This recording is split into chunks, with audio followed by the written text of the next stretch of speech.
des boulots sympas et plutôt intellectuels, même quand ils veulent se rendre compte, ne se rendent pas compte de ce qu'est la fatigue physique, vraiment d'un couvreur, d'un carreleur, d'un maçon, de gens qui travaillent sur les chantiers. Et je ne m'imagine pas ces gens-là, les contraindre à bosser jusqu'à 65 ans, ça va être un massacre. Mais tout On ne passe pas en force quand on annonce au mois de juin qu'on veut le consensus, quand on crée Ouais. ensuite un Conseil national de la refondation. 2, on ne sait toujours pas ce qu'il y a dedans parce que est-ce qu'il a enlevé des choses ou est-ce que ça serait le projet tel que sur lequel nous avions manifesté? Je n'en sais rien. Donc c'est vrai que ça nous pose une vraie difficulté. Donc évidemment, je suis contre. Voilà. Jean-Baptiste, Moi, je pense que JB, sur ces sujets, le Jeb. exactement, sur ces sujets compliqués, il faut naviguer avec des idées simples. Et Ah bah aujourd'hui, alors on a là. un modèle social qui se finance à crédit. Et la démographie est têtue. Donc, on sait très bien qu'on aura de toute façon, sur 10, sur 20, sur 30 ans, moins de cotisants, si on parle que des retraites, pour toujours plus de pensionnés. Donc, ça marche pas. Sauf si on fait rentrer des gens de l'extérieur. Donc, d'une manière générale, la démographie est têtue. On était pour à peu près 4 cotisants il y a 20 ans pour un pensionné. On arrive quasiment à 1 pour 1. Donc, ça marche plus. Enfin, je veux dire, si on raisonnait pour nous-mêmes et nos épargnes, on fonctionnerait pas comme ça.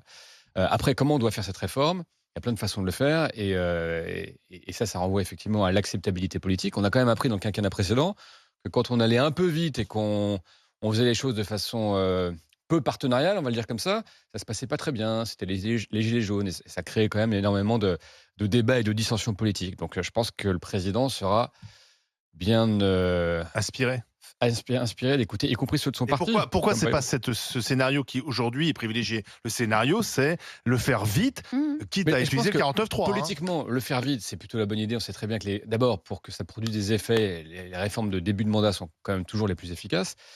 Après, il y a plein de façons de le faire. Il y avait dans le détail, faire un amendement pour allonger ou raccourcir effectivement ce que tu disais sur la loi Touraine. Donc, Ça suffirait. Il pourrait très bien ne ça- pas toucher aux ça pourrait 62 ans et simplement ajuster la loi Exactement. Touraine. Voilà, Et après, tout dépend de durcir. l'ambition. Son ambition initiale de 2017, que moi je partageais, c'était d'aller vers la réforme systémique. Vous savez, c'était le Oui. fameux sujet réforme réforme à universelle points. versus réforme financière. Ouais. Et là, je comprends qu'on est Qui était une davantage... vraie réforme, du coup. Qui était une vraie réforme Parce que là, de c'est fond. plus un ajustement. Et l'idée, c'était de se dire, effectivement, le monde a changé, on n'a plus un job pour une vie, mais 10 jobs dans une vie, et donc fondamentalement, il faut adopter un nouveau système. Ce qui était une bonne idée, fondamentalement. C'est ce qui a échoué. On a eu ces sujets, ces grèves, et puis le Covid qui a quand même entravé la poursuite de l'étude du texte. Mais il aurait pu reprendre cette réforme. Il aurait pu reprendre cette réforme. Mais justement, quelle est la nature de la réforme Non, dont on nous c'est parle? pas Est-ce que la ça Je crois mesure que serait c'est plutôt celle-là? une réforme Mais financière. oui, ça On va sait être pas. un C'est pour avoir ajustement. du pognon, entre guillemets. Oui, parce mais que, on ne le il faut sait pas, financer. Olivier, parce qu'on nous parle de 49.3, mais sur quelle réforme? Bah, il Rappelle-toi va la simplement. complexité, si on reparlait de la réforme du système universel, c'est-à-dire d'avoir en gros un système qui s'adapte quasiment à chaque individu, rappelle-toi la complexité quand tu Moi, je pense rentres qu'il dans va le détail, maintenir tous les systèmes, du tous les régime des régimes. marins, etc. Bien sûr. Ouais. Mais moi, Les je opéras. suis mal à l'aise par rapport à ça parce que, évidemment, que dans ma tête, je pense à tous ces gens qui sont fatigués, qui peuvent pas, qui ne pourront pas physiquement aller. Personnellement, ça me gêne pas de travailler longtemps. Je suis en pleine forme et je fais un boulot super. J'ai pas de problème. Quand je pense à tous ces gens qui font des boulots durs, et je pense que à ce niveau-là, y compris les députés, y compris les gens qui ont la chance de faire des boulots sympas et plutôt intellectuels, ne se rendent pas compte, même quand ils veulent se rendre compte, ne se rendent pas compte de ce qu'est la fatigue physique, vraiment d'un couvreur, d'un carreleur, d'un maçon, de gens qui travaillent sur les chantiers. Et je ne m'imagine pas ces gens-là les contraindre à bosser jusqu'à 65 ans, ça va être un massacre. Mais tout le monde Ça dit... va être un massacre Tu psychologique. sais quel est l'âge de départ moyen en ce Mais moment? oui, je sais, c'est C'est 63. Mais oui, 63,3. je sais. Donc, C'est déjà Non, au-delà des 62. Ce que je veux dire, c'est que Parce que les gens veulent toucher une retraite. je pense que vraiment, les gens qui ont la chance de faire un boulot qui n'est pas. Alors après, on me dit les difficultés psychologiques, etc., etc. Oui, d'accord, ok.